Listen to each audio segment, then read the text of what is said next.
This is not like racism, it is racism. Anti-fatness is rooted in anti-blackness. And the reason why people are pursuing thinness is because they're pursuing proximity to whiteness. The reason why people hate fat people is because people hate black people, and appearing curvier, bigger is associated with blackness, especially black women, and that's why they're discriminated in the workplace, overly sexualized, and this has gone back for centuries and centuries. All systems of oppression, capitalism, sexism, racism, it all comes back to white supremacy, which is the foundation of the fabric of America and rules every sector and aspect of our society.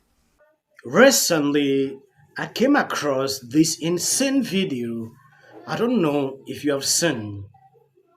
We constantly blame others for our problems. I know, simply because the media keep reinforcing these beliefs. According to this tweet, woke lunatic losing it on security guard blaming racism and white people for why he can't get money. Immediately blaming racism for this.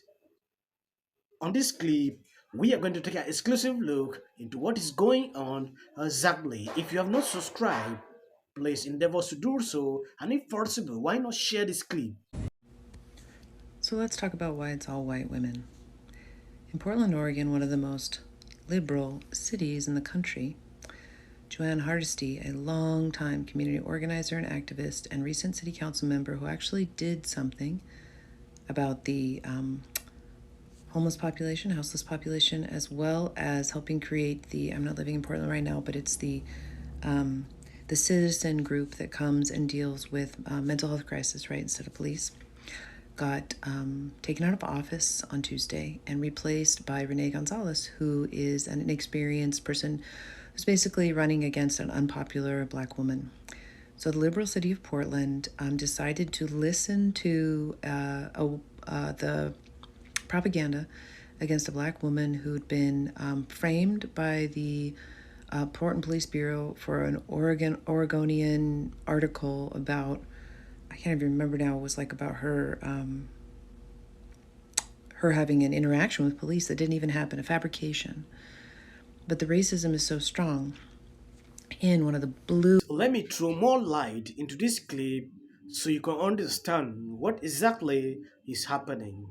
This woman seems not to be happy that black women are not being elected into office, and she thinks it's racism. But the racism is so strong in one of the bluest cities in the nation. And I have no doubt that if Roe hadn't been overturned, we would have been looking at a red wave.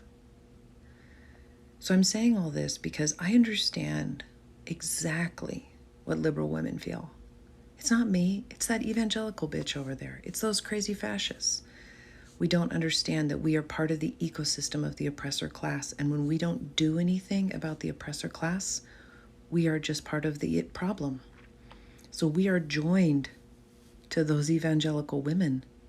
We are joined to those privileged women because we are also benefiting from the oppression that they vote for. And do we actually vote ever against our own oppression? I mean, against our own privilege? No. It really comes time to show up. There's always something a little off about that leader or that person because the racism is so profoundly strong. And we are brainwashed. And when you talk about evangelical women being in a cult, they are in a higher level of the cult we are in, which is the cult of white supremacy. Liberalism is its own version of that cult. We just hold intellectual men in academia in the place of all those pastors, and don't they do all the same things with? But what they do is they say, oh, you can have a right to choose whether or not to have a child. They're not as concerned with the propagation of tons of white children, just a couple, right? They got to make sure they have a couple, maybe through a couple marriages. It's all white women because it's not just how we vote, it's what we do. This is exactly how the division started. She has just created a problem where there seems to be none. Why all white women all the times? I don't really have much knowledge pertaining to what she's talking about, especially as Portland is concerned. Like looking into the situations, the distribution or how women govern in that place.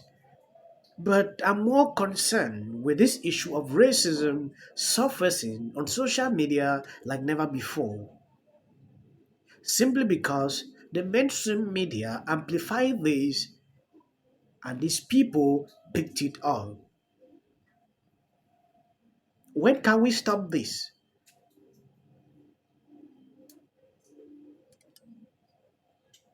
It has reached a certain level. Things don't happen naturally. When something doesn't go your way, you play the game card, blame race on it. It saddens my heart, to actually see that our society has been downgraded into this.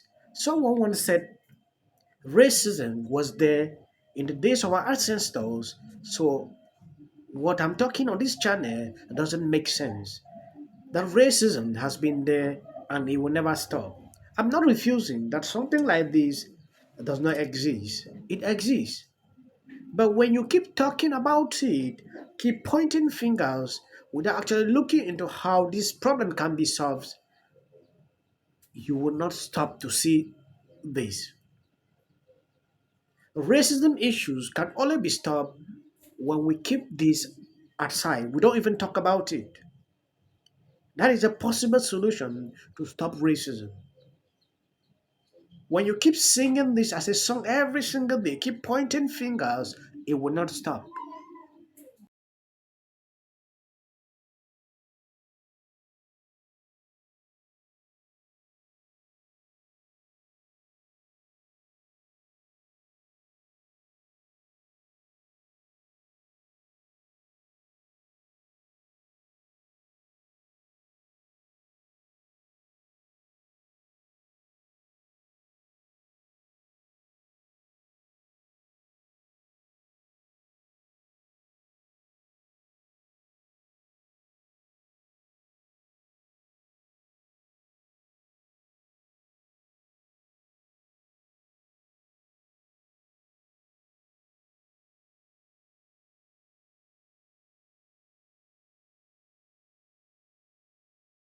Sometimes when I do these videos, I really get furious. I don't understand why we cannot stand up to face our problems. Like I said at the beginning of the clip, we are not standing up to take up the challenge of bearing responsibility for the problem we cause or we face. Immediately blame game.